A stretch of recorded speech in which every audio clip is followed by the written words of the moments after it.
ఆమెకున్న ఒకే ఒక ఆశ, నేను యేసయ్య వస్త్రపు చెంగు ముట్టుకుంటే నేను బాగుపడతాను. ఆమెకున్న విశ్వాసం,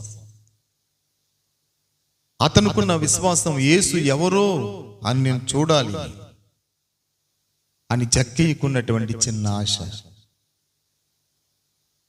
నువ్వు మాట మాత్రం చెలవిస్తే చాలయ్యా, నా దాసుడు బాగుపడతాడు.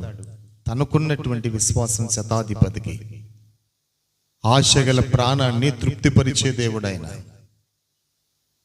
ఆకలి కొని ఉన్న ప్రాణాన్ని మేలుతో నింపే దేవుడైన, నువ్వే ఆశ కలిగున్నావో ఆ ఆశను తప్పక తృప్తిపరుస్తాడు. కీర్తనకారుడు అంటాడు, నీ కోరికను సిద్ధింపచేసి నీ ఆలోచన యావత్తును కూడా ఆయన ఏం చేస్తాడట, సఫలపరుస్తాడంట. ఒక ఆశ ఉందయ్యా, నా కోరిక తీర్చయ్యా, నా మనవి నువ్వేసయ్యా,